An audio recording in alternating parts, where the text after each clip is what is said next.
Welcome to part 7 of Raising an Entrepreneur, an 8-part series on what we can do to help our young people become happy, creative, passionate problem solvers. Let's roll this rock. Entrepreneurs are unique. They embrace the chance to overcome obstacles, solve problems, make the world a better place, and dictate their lives on their own terms while they take on risk. These are their stories.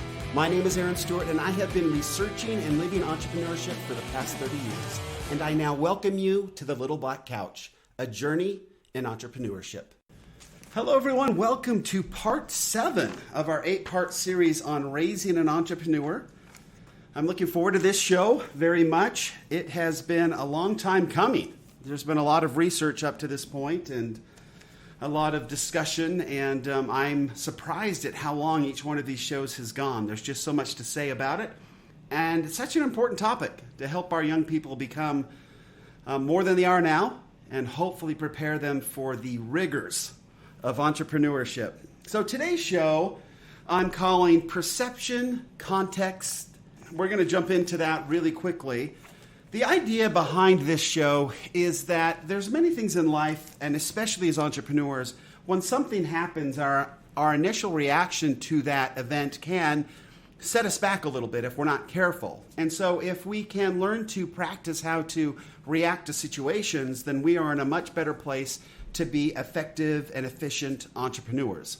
And it's obviously the best time to get this sort of established in our youth is when they're young. And this kind of came to me in a very odd way. I started really thinking about this more deeply. I was actually at a golf school, believe it or not, and with a really amazing coach and teacher. He coaches beyond golf. He's really a deep thinker, but I was there for the golf side of it, and he shares obviously golf, but he shares a lot more than that.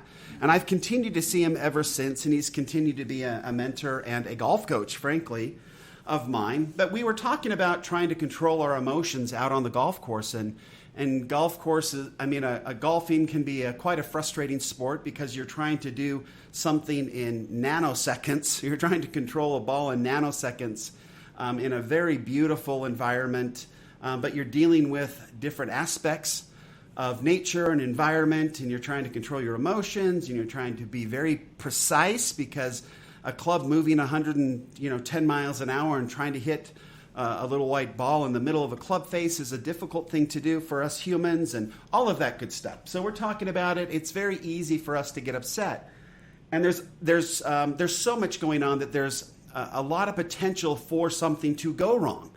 And yet it's been proven time and time again, if you get upset and you get anxious and you go into fear or flight, you become a very poor golfer. Right? Calm people play a lot better golf than upset, conscious people that are using their conscious mind to try to control things, because the golf swing is so fast and so precise that we just don't have the conscious capabilities to control the golf swing. And that causes a lot of frustration, especially if you hit a bad one. Not to mention the fact that some of the new golf balls are like $5 each, so if you hit one in the trees, it gets pretty expensive pretty quickly. So anyway, we were discussing about how we could react differently to different kinds of shots to hopefully stay calm and play our best golf. And the gentleman's name is Fred Shoemaker. He's written a couple books, and if you're interested in golf books, his are wonderful. Extraordinary Golf and Extraordinary Putting are both amazing books. But anyway, in these golf schools, he always has us read books, and we come in and we talk about them. And so we were talking about this getting upset after a golf shot, and why do we get upset after a golf shot? And I'd never really thought about it that deeply. And why do we get upset, really? And his point was, why do we get upset at any experience in our life? What's causing that upset? And, we were throwing out, fight or flight. It's evolutionary. We were throwing out all kinds of ideas. And at least for golf, and we've gone on to think about it since then, but he said in the golf swing, for example, if you hit a bad shot and then you get upset, it's not that you're upset at the bad shot. You're upset because you know you're going to do it again. That's your perception. And that's what's upsetting, is you haven't fixed enough to make it so you're not going to do that again, and you know it. And so that's what's upsetting. And we sat there looking around at each other like, what in the world is he talking about? What do you mean? And then he went on to explain the following, in that if I told you, so he was saying this to us, if I told you that the very next golf shot you hit would be your last bad golf shot ever, and you would never hit a bad one ever again, would you be upset? And the answer to that is absolutely not. We'd be thrilled to be finally done with the bad golf shots and be able to hit really good golf shots for the rest of our lives and never have to worry about it again. We would almost be excited for the next bad golf shot because we knew that would be our last. We would be looking forward to the next bad golf shot. And so then he turned it back around. So what's changed? Well, our perspective has changed. Nothing about we were still going to hit another bad golf shot, but our perspective of, it's never going to be another one after that changed it. So we were actually excited for the next bad golf shot instead of tormented by it. And the only thing that changed in that whole thing was what our perception was afterward. Now, is there any possible opportunity for us to never hit another bad golf shot? No. But we can then use tools like that to help us have a better perception of what's coming next. I mean, how long can it be before the next golf shot? Or, are we going to find something in that bad golf shot that does help us become better going forward? And the answer to that is, yeah, there's a really good probability that we could come up with something, especially if we're not getting upset and we're allowing ourselves to be in a place where we can be creative and learn and all of that. And that's the same thing for our children, same thing for our youth, is when they get into bad situations where they get upset, then we need to help them start to understand that it's not the situation that's upsetting, it is their perception. And we do that by asking them questions just like this. So if they come home and they're upset over a bad grade, and they're very upset at their whatever it is, their performance, whatever, we instantly say, hey, wait a minute. What if that's the last bad test you ever take? How would that make you feel? What if I told you that the next bad test you have is the last bad test you'll ever have? How would that make you feel? And let them think about it. They'd feel pretty great about it. And then show them, like, look, all I've done is just asked you a different question, and it's changed your perception. Be very front and open with them. And then say, look, all this upset does not help you do better on your next test. You're better off staying calm and focusing on the things that you didn't know for this test to prepare for the next one. And the way we do that is changing our perception, becoming calm and getting to a place where we can learn and be creative and all of that. Right? So we just start going through that exercise, and we're helping them build then very healthy neural pathways to adjust when something doesn't go right.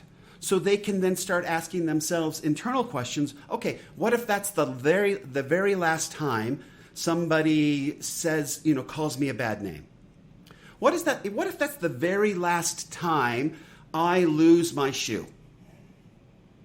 And help them change that to a positive mindset as quickly as possible.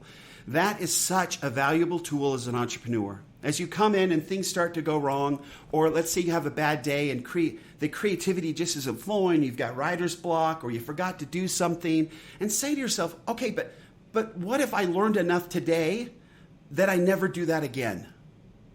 Now, will you do it again? I don't know. It doesn't really matter. The point is we're changing our perception, and we're practicing changing our perception to put ourselves in a better frame of mind so we can operate as a more efficient and effective entrepreneur. Always being ready for the next thing, and then being prepared to react to it and change our perception so it doesn't always frustrate us and get us down. Right? We always see each thing as something that's positive and moving us forward. And hey, if that never happens again, then I've moved enough forward. Or because this happened this time, it just means that I was doing something and I took action. So that's actually a positive thing. Whatever it is, if we can change our perception, it changes everything. And this is such a wonderful tool for so many things. My wife and I were talking about a particular situation with one of our children one night, and we were talking about, we were quite frustrated with our boy and with some of the stuff that he's doing. And then out of the conversation said, yeah, but look, what if this is what he needs to never have this problem again? Would that be worth it? Absolutely. Right? We would absolutely. Or if somebody told us, hey, if you were to sacrifice the next year of your life living in a tent so your child never had to experience this hardship, would you do it? Well, if I went in and had to live in a tent for a year, no, I wouldn't do it at all. But if my perception was my child would benefit for it if I spent the next year in a tent, I would have a much different perspective of staying in a tent. And I am not a camper. But we can do those we can take those mental steps to actively make sure that our minds are thinking with a new perspective. And it actually develops into a talent where now every situation that hits, we get very good. We create a neural pathway. We practice it so much. We wrap it with myelin, and we become so good at changing our perception to a situation and flipping it on its head to become positive and helpful. Okay, so that's the art of changing perception. And that's something that we can, over and over again, talk to our children about and help them see a different way of thinking. And then tell them exactly why we're doing it, because we don't want you to be upset, because being upset makes you very, very uncreative. It makes you sad. It makes you miserable. It makes it so you don't sleep well. It makes it so you don't think well. It makes it so you don't learn as well as you could. We want to avoid those situations. So let me show you how we do this. And definitely take the opportunity to do it yourself and do it out loud when you're in the car and somebody cuts you off. What if that was the last time anybody ever cut me off? That'd be awesome, right? If we do that and we take that time to practice, perception can be switched on its head in a second and change our ability to be in a better place. Cool. Okay, the next little strategy, if you will, for entrepreneurship is trying to wrap everything in its proper context. And this one becomes a little more difficult. It's sort of a play on perception because we are changing things, but where perception is how we're perceiving things, now we have to flip it on our heads and ask questions as to, what if somebody else is doing something and somebody else is having a bad day, if somebody else is doing something, can we change the narrative? Can we change the context of whatever that situation is to help us deal with it better? Okay, and this becomes a very important thing in entrepreneurship because sometimes things change. Sometimes big contracts come to you and they'll cancel. Or sometimes you spent all night working on something and you sent it off to somebody and they told you they were going to love it and they didn't love it and they sent it back. Obviously, there's a way to take this is a step further than perception. This is a way to make sure that we keep connectivity and we stay positive about everybody outside. So if you frame what people are doing back at us with a certain context, then we can take out the negativity of whatever comes back. So, for example, let's say we created and we worked hard on a project and we took, and they said, this is exactly what we want, and we build it out and we create it and we send it off to them and say, here it is. And then they tell us after we've worked and they put down a deposit and they push it back and say, you know what, we're not interested anymore. And they don't give you a reason. Well, it would be very easy for us at that particular time to be very upset with the whole situation. Obviously, we have the opportunity to change our perception of that, but it's also important to go back and say, look, I don't know what's going on at their company, but obviously something changed and they're not willing to share with me what that is, but how I react to this could make a huge difference down the road in my future. And so I need to frame this properly and say and think to them, okay, something really bad must have happened to them. Something changed drastically. Somebody got fired. Somebody retired. Something happened that changed everything down there. And whatever that was, they believe that it's best for their business and their shareholders and everybody else to not go with me at this particular time. And I'm going to respect that.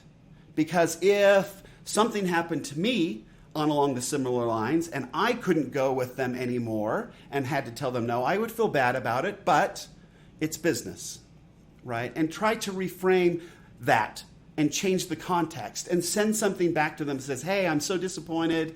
I was really looking forward to working with you. I hope everything on your end works out.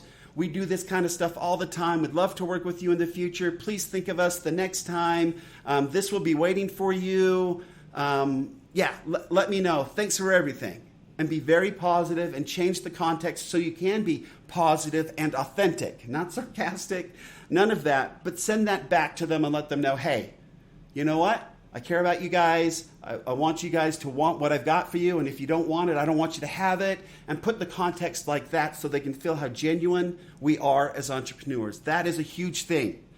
We had an opportunity where I've mentioned this before in the past, but I went up to Union Pacific and I pitched them on this really cool thing that I developed. I was so excited about it. I was pumped out of my mind.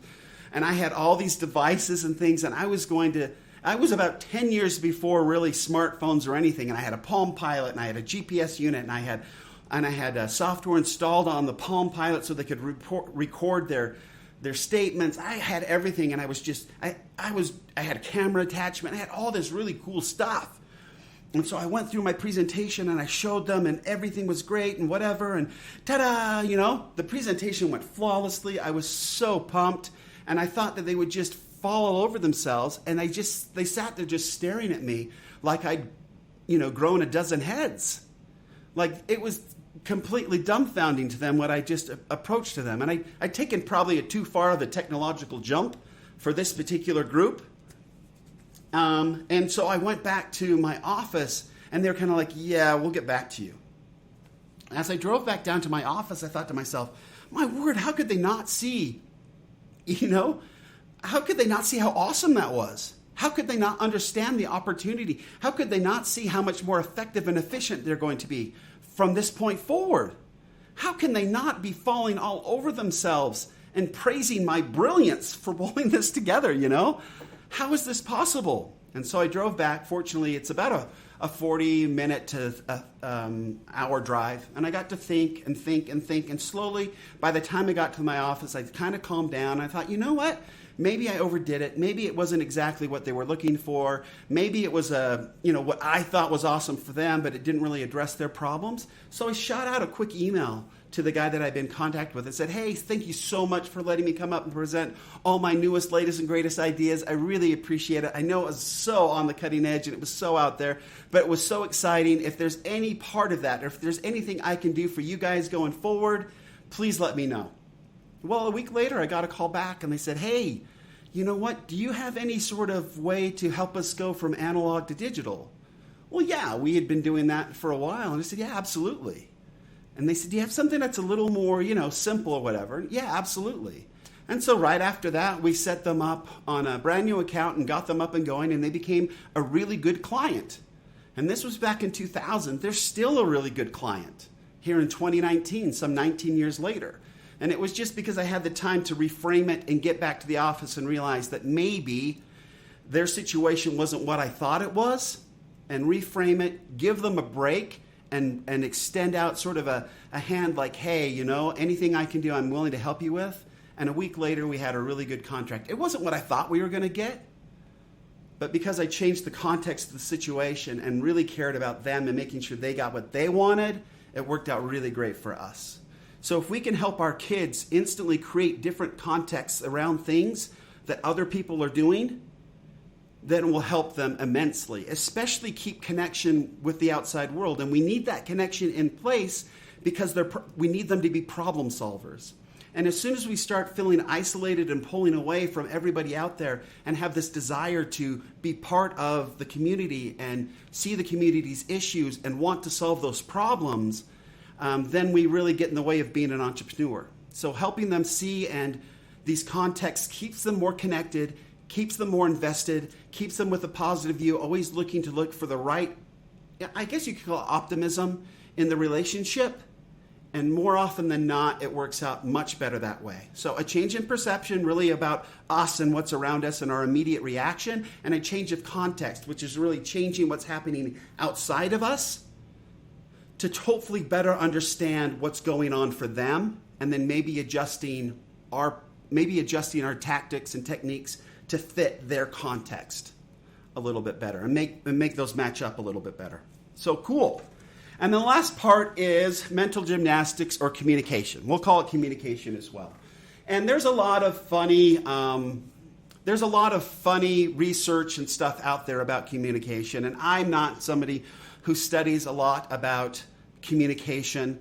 I'm one that's never really thought communication as far as speaking in words was very important, just because once I got in focusing on how children learn to walk and how they were able to do these really amazing, wonderful things without having any idea what we were saying to them, you kind of get the idea that maybe the words we say aren't as important as some of the other techniques to communicate, right? And a lot of them has to do with the little people wanting to keep us happy and progress and do all of that. It's so cool. I mean, I was thinking this morning, how cool is it when there's so many things that prevent us from doing the things in our lives that are difficult.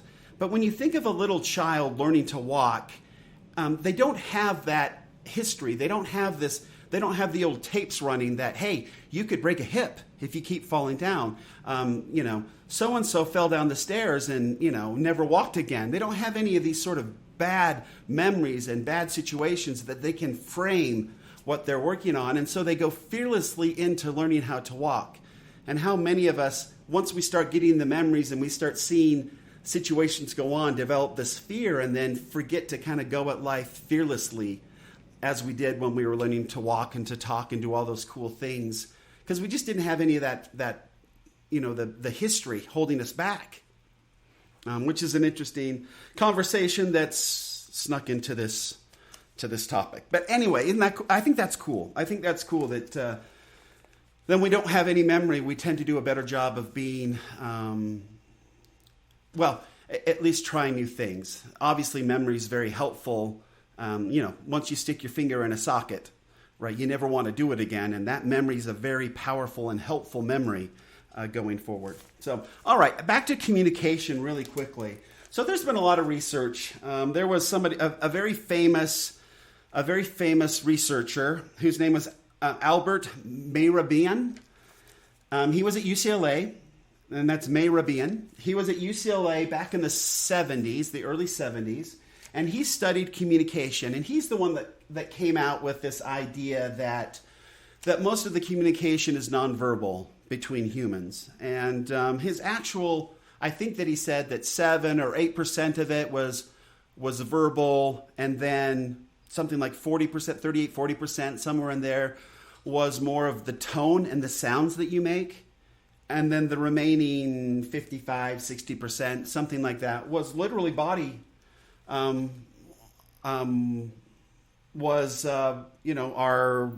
facial movements, our facial and sort of our body movements, our nonverbal emotions. That is how we communicate.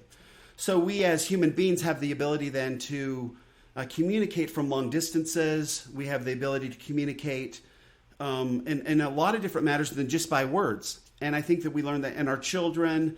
There was some research done on, dogs obviously do a very good job at watching our facial expressions and listening to our tone, and can do a lot of really understand a lot of commands because of that interaction and because of that behavior, that learned behavior. Well, one of the coolest ways then to help our young people get better at communicating, and communicating really is about, we're really focusing on the connection part again, making sure that we are connected and understand people. So when we are interacting with them, we really understand what they're talking about. And if we understand what they're talking about, then we'll really understand when they're explaining their problems and their difficulties.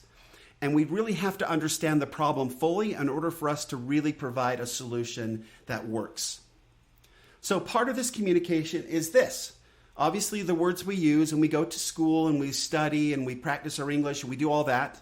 We'll practice our writing and our emails and we'll do all that. And that's why email is more difficult it's easier to kind of misunderstand, is because so much of what we do is nonverbal and really doesn't have any words associated with it. We need the sounds and we need the body movements that go along with it to understand the communication. So we're really trying to get by in email on really like 7 to 10% of how we as humans understand one another, right? Texting the same thing. And now we've brought in emojis and things like that to kind of help add the emotional side of it. And that's why emojis are so important and have become such a big part of our communication tools, is because they do give us the ability to put a little emotion into it and help get our point across. Very powerful. Emojis are very powerful in communication, especially in text communication. So how do we help our children then become better at communicating? Well, one of the most fun ways, and I know that there's probably some people that are going to get a little weirded out by this, but it's really fun to go out and go through what we call mental gymnastics. And that is essentially, it's a super fun exercise, and it can be very, very entertaining, and it can get sometimes it gets a little outlandish, but it's a lot of fun with the kids. And so what we'll do if we're like at Disneyland or if we're out to dinner or whatever, and sometimes my wife and I do this too, we will pick out a couple or a table or whatever who are so far away from us that we can't understand what they're saying. We can't hear it. There's no way to go. And then we try to come up with what they're talking about, what they're communicating about, if they're happy, if they're upset, if they're angry, if they're on a first date, second date, if they've been married for how many years. And we try to pick up on these nonverbal cues and practice it and talk about it. And some of the stuff, we'll start pretending like we're one or the other and talking back and forth and answering. And that is hysterical, especially when you get, my daughter is so funny that some of the stuff she comes off with is so off the cuff and so crazy funny that, yeah, we obviously will burst out laughing and have a great time. And she does impressions and things. It's really wonderful. But what she's learning through all of this is, one, we're having a wonderful time together, and she doesn't realize what's going on, is that she is becoming an expert at understanding nonverbal cues. That she's getting very good at being somebody. Now, she doesn't feel very comfortable talking to people. She's not shy with us. But when she gets into new situations, and we hang around a lot of young people, and they change a lot, and she has a kind of a hard time connecting with them. But there's no doubt in my mind she understands what's going on with them. As she watches them talk to one another and whatever, she'll talk about the couples that are dating, the couples that are getting along, the couples that the people that she has kind of a hard time with.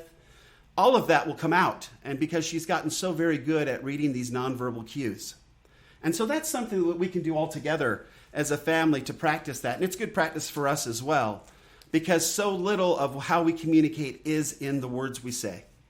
And that is the communication portion of it, right? 10%, 7 to 10%, there's some back and forth, but 7 to 10%, 10% is probably easier to remember, is the words we say. Say 30% or so, 33% somewhere. So let's just say 30%.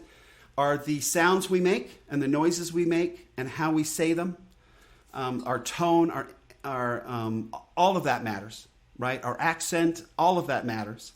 And then finally, that last 55 to 60% is the nonverbal cues, the body language, the facial expressions, all of that makes a difference in communicating. And to practice that, then we go and do these mental gymnastics, these little acting things together. And when you're out together with the young people, they love to do it.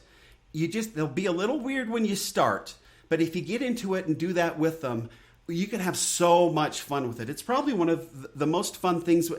When we're out together, it's the thing that makes us laugh the hardest. There's no question about it. We don't have to think about memories or this, that, and the other. We're making new memories all the time, and we're actually involved in learning a very important aspect of being an entrepreneur, is understanding what's being communicated to us so we can fully understand the problem on all three levels, fully understand the problem, so when we set our mind to going and solving that problem, we have a really good understanding of the problem all the way around, because we have become expert in all three levels of communication.